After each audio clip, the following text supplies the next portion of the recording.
Hello there, dear friends, and welcome once again to the Relaxed Fantasy Review. Today, we're going to be finishing up our topic on spellcasting for the Cleric, discussing their 9th level magic. You don't attain this power until you reach level 17, so most characters never see these spells. But they exist, and they are, rightly so, the most powerful magical spells that any cleric can achieve. They transcend the power of magic and truly change the face of the game and the whole world. But there still is a choice to be made as to which spells you're going to bring to any situation that you're going to encounter. I've prepared a top 5 list of the spells all high-level clerics should know about once they reach this power level. Starting with number 5, we have Power Word Heal. The Power Word spells are often considered some of the greatest spells out there. Power Word Heal is no different. You speak a word of power to a creature, and they get all their hit points back. Doesn't matter what their maximum is. They are just healed completely. They also get a bunch of statuses removed from them. Stunned, paralyzed, blinded, all that stuff can be instantly taken away with a Power Word Heal spell. It's simple, it's effective, and when your barbarian finally goes down, it gets them right back up at full strength. It's a great spell. But it's not the best heal spell. The best heal spell is actually Mass Heal. Because Mass Heal actually gives you a designated number of hit points that you can distribute to creatures within your range. And that number is 700. Just for reference, when a barbarian who has the biggest hit die in the game, assuming they have maximum constitution and they roll high on their hit die every single time they level up, they still are going to be sitting in the 200s, maybe 300 if they're really lucky, when it comes to their hit point maximum. This spell will heal them and the rest of the party. It's better than Power Word Heal because it just heals everyone to maximum, pretty much. It'd be hard-pressed to find a party that this won't bring to full hit points at any level of the game. It doesn't cure the same status ailments, it won't take care of paralysis or stun, but it does cure blindness or deafness or disease, if that comes up. But the sheer fact that hit points are the thing we want from healing spells, and this does it better than any other spell, definitely means it goes above Power Word Heal, in my opinion. Now, for number 3 on the list, we have Astral Projection. This one takes a bit of materials, about 1,000 gold, and then 100 for every creature, but at level 17, that shouldn't be a big deal. And what it does is you take an hour casting the spell, and all the creatures involved in the ritual, you and up to 8 others, enter astral bodies. Your astral bodies have the same stats, the same abilities, and all the same equipment as your physical bodies. They go to the astral plane, and the only thing that's different about them is a silver cord that connects to, it comes off of their bodies and then fades away into invisibility. That's your spiritual tether.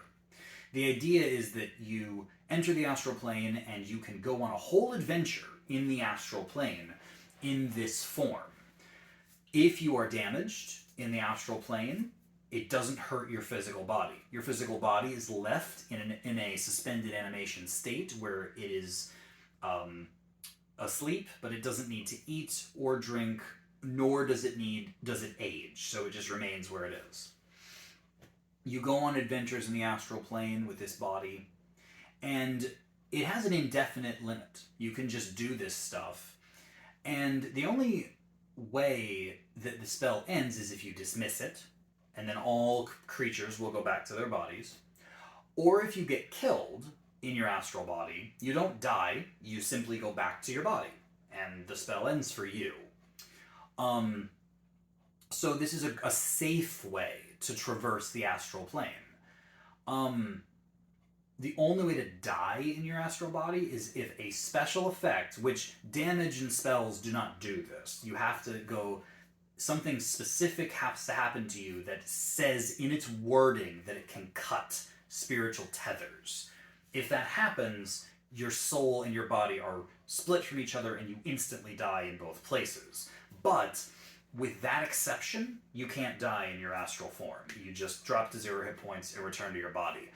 If you're going to be exploring the astral plane, and at level 17, there's a good chance you will be, because that's a high level, yeah, you can explore the 9 hells, the abyss, Mechanus, the, lawful good domains. You can explore all sorts of cool places in the astral plane. Lots of adventures to be had.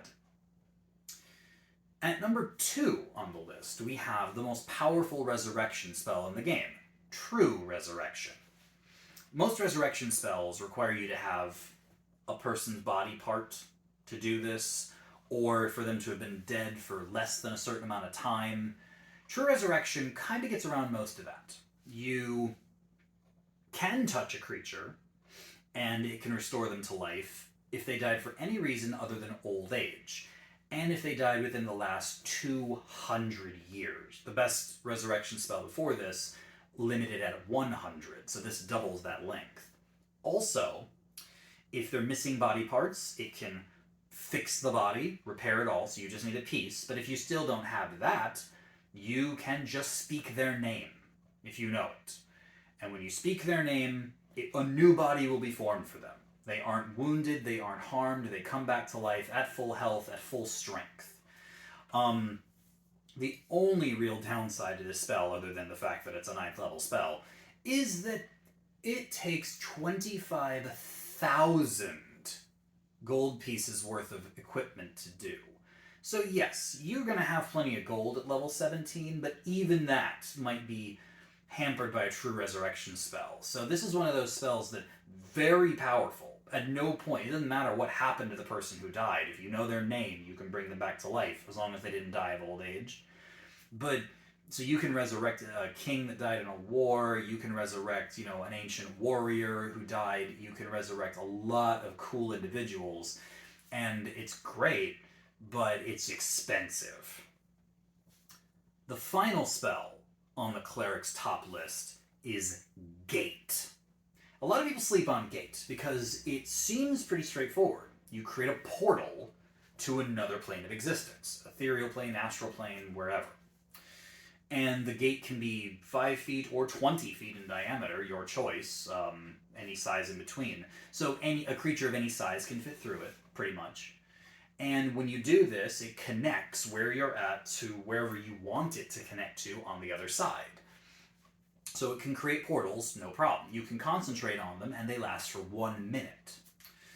Which is fine. There's nothing wrong with having a portal to, other dimensions.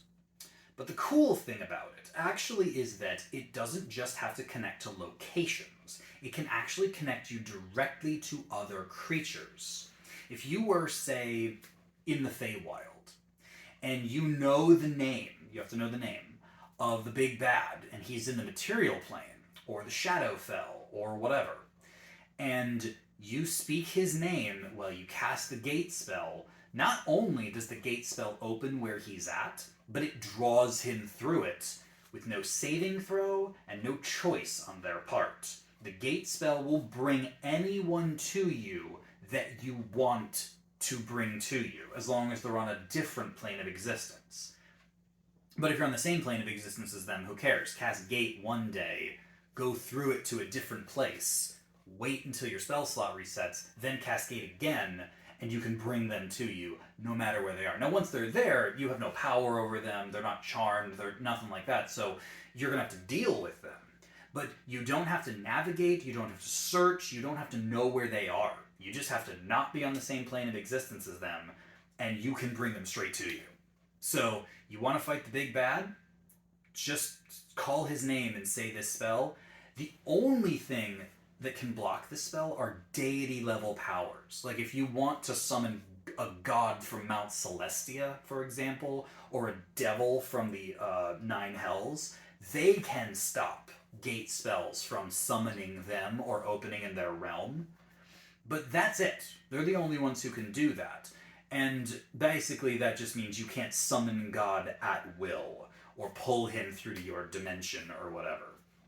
But anything short of that, any powerful enemy or powerful ally. You could also summon a super powerful ally to you, and if they're willing, even if it's a god, they might show up. If you're on really good terms with your god, and you're in a real sticky spot, you could cast Gate and bring your god to you, if they were willing to come.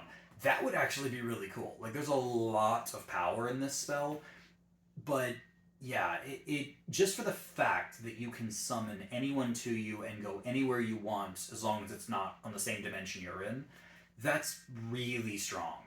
And that means you can go even in the dimension you are in. You just have to cast it twice, so you'll have to rest and then cast it again. But yeah, it is, with the Gate spell, you can go anywhere and see anyone, and it's just amazing. So it deserves the #1 spot for Cleric spell casting. And the great thing about the Cleric is that even at these highest of levels, you can still swap your spell list with a long rest. So yeah, this is the kind of magic that you should know about all your options. Is today the day to bring Mass Heal? Probably. It's a good thing to have with you all the time. Or is today the day to bring True Resurrection? Or is today the day to bring Astral Projection? There's a lot of options, and knowing what you can do is important at this level. It's important for clerics regardless, but at the top level of play, when all spells of the cleric list are open to you, real good to know. And yeah, Gate is just broken. This has been the Relaxed Fantasy Review. If you enjoyed the video, please like and subscribe down below, and keep your eyes peeled for more spellcasting reviews coming down the line soon. Have a good one, my friends.